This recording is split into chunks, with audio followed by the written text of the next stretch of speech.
everybody, this is the Wikstrand. So I have done a lot of reviews since my inception into YouTube about 7 years ago. I have done reviews of very good movies and very bad movies, fantastic movies and absolutely horrible movies. But the review I'm going to do today is going to be a little bit different, because I'm going to review a movie that sits very securely as number 23 on IMDb's top 250 movies of all time, and is being hailed as one of the greatest movies of all time. And I think it is a little bit overrated.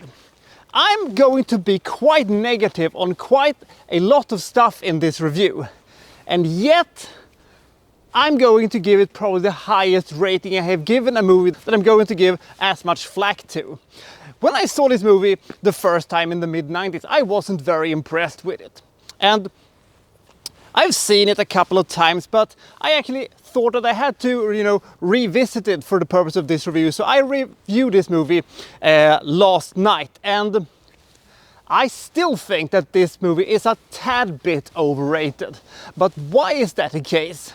That's what we're gonna find out today. This is my review of the 1991 Academy Award winner, Silence of the Lambs. Or, as it said in my favorite joke from the movie The Cable Guy, Silence of the Lambs. Let's go, shall we?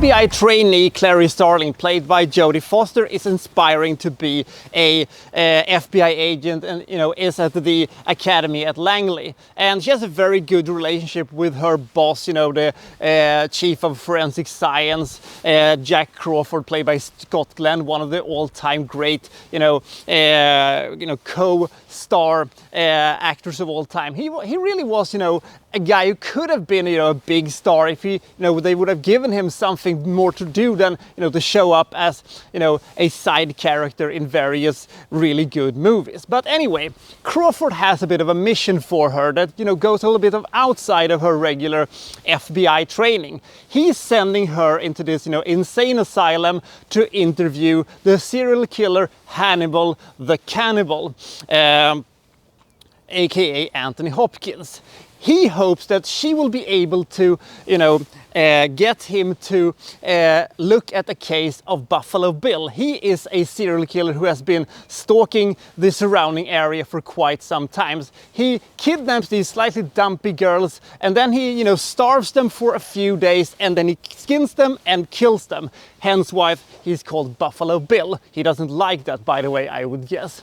The thing is that she approaches Hannibal with this slight naivety, which, Crawford hopes is going to lure him into, trusting her. And he starts, looking at this, but he also wants to, ask personal questions about her, and he wants to know more about her. And Crawford warns her that you should, let him into your mind, because he's, this sociopath and a manipulative, shrewd and evildoer who can, get to you even if he is on the other side of the glass and stuff like that.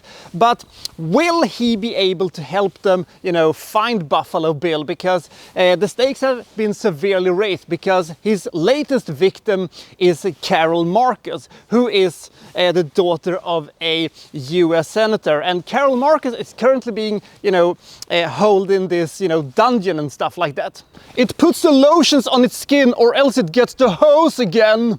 So she's sort of following these breadcrumbs that Hannibal is leaving for her. But will it be enough to, find Buffalo Bill? And will she be a FBI agent in the end? And what will happen to the weird sort of relationship she has with Hannibal Lecter? This is essentially what this movie is about. Now, why does I think that this movie is a tad bit overrated? Well, the thing is that the great thing about this movie is, of course, the fantastic performances from Foster and Hopkins, even though, and that is a hill I'm willing to die on, I actually think that Julianne Moore in Hannibal was a better Clarice than Jodie Foster. Boo! Fine, I deserve that.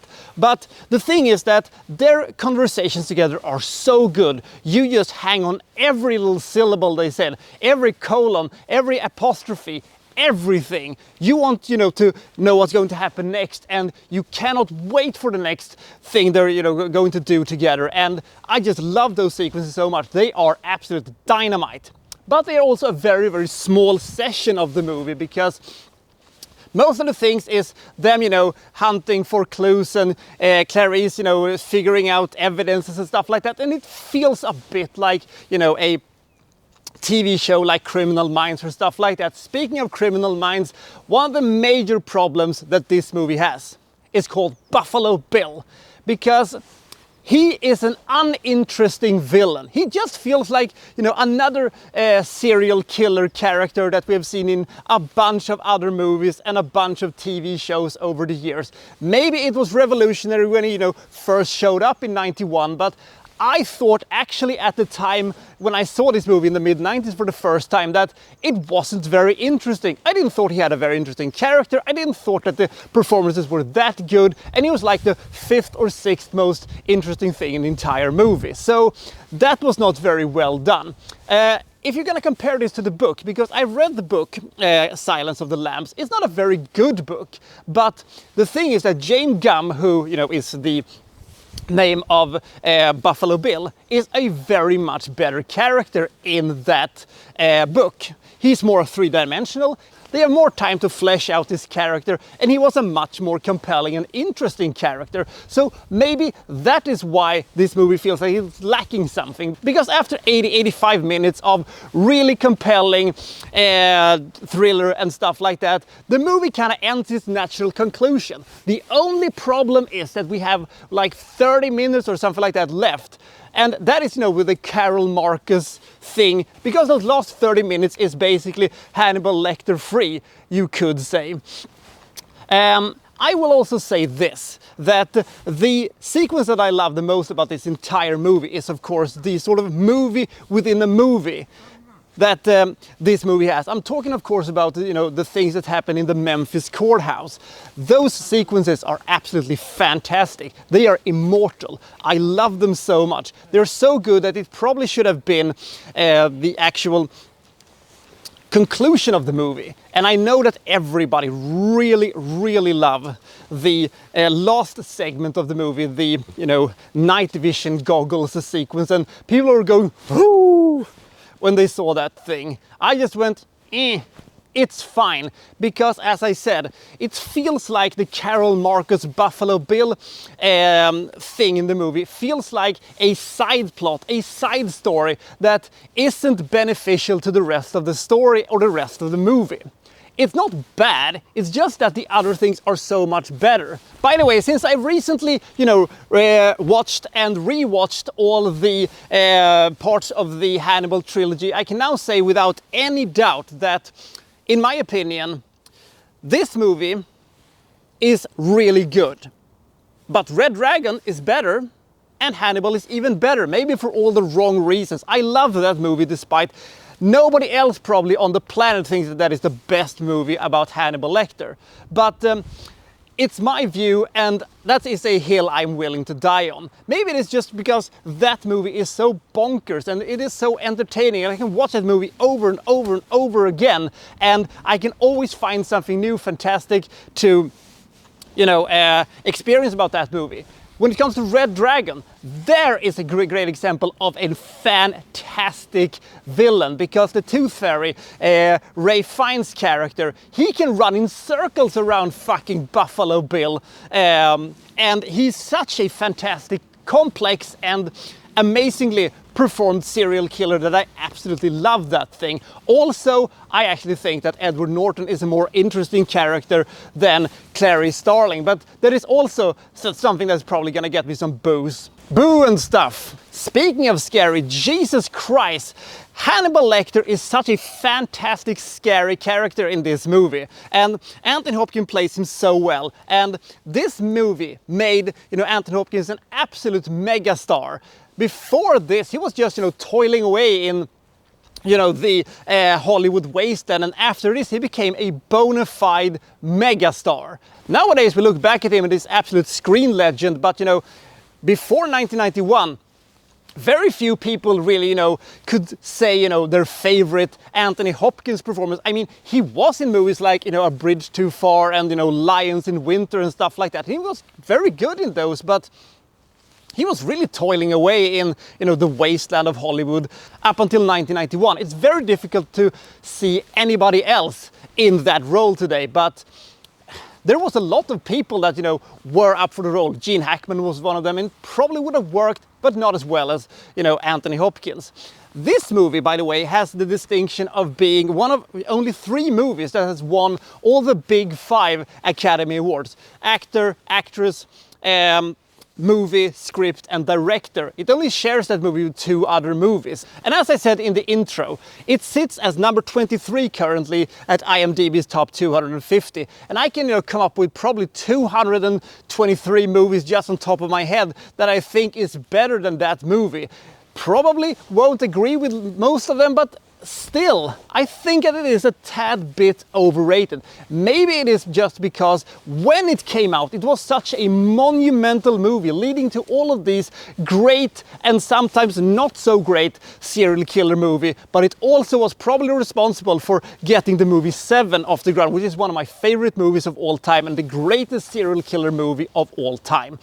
The thing is that if you have never seen Silence of the Lambs, I really think you should watch it, because the majority of people will probably think that this movie is better than I do. And it is a suspenseful movie, and it is a suspenseful thriller, but this is one of these cases where I wanted to have something else than what we actually got. And the bits that are so good are so fantastically good. Immortal, as I said, but there is also a bunch of stuff that, you know, could have just been taken from a Criminal Minds episode or, you know, Copycat or something like that. It feels a little bit standard. Maybe it wasn't standard back in 91, but I'm reviewing the movie that I saw and what I personally felt at the time when I saw it.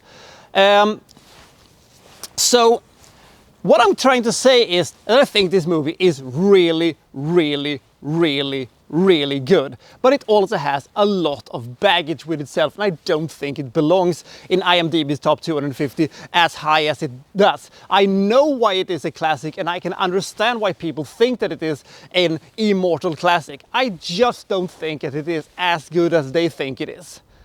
I think that there are at least 2 other Hannibal movies, as I said, that are better for a variety of reasons. What about Hannibal Rising? Hannibal Rising fucking sucks! Shut the fuck up! Silence of the Lambs has excellent writing, fantastic performances, great cinematography and a compelling story, but I think it could have been even better, and the good parts of the movie is not the majority of the movie.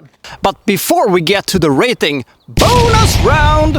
Here they are, 223 movies that I think is legitimately better than Silence of the Lambs. Now, you may agree with some of these choices, and you also may disagree on some of these choices, and you will say, what? That movie and that movie and that movie?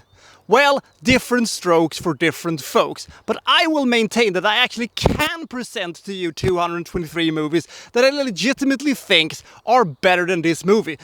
I'm not saying that Silence of the Lambs is a bad movie. I really do not. I want to emphasize that I do not think so. I just think that these movies are better. Some parts of it, as I said, are fucking incredible. But I will say that I am so much more engaged in the story, you know, between Clarice Starling and Hannibal Lecter, and whatever James Gunn and Carol Marcus is up to and why he's doing what he's doing and the conclusions to that played very much second fiddle to everything else. It is a very, very good movie, if a little bit overrated. I don't think it is unfair of me to give Silence of the Lambs 79 points. Fantastic acting, fantastic writing. It's just a little bit uneven when it comes to the script and how it is arranged. And if we could have had a little bit more of Hannibal and Clary's interactions with each other, I think this movie could have been even better. But still, it is a very, very good movie. I just wish that it could have been even better. So which one is your favorite? I'll see you next time from, well, so-and-so reviewing, well, such and such. Thank you for watching. Thank you very much.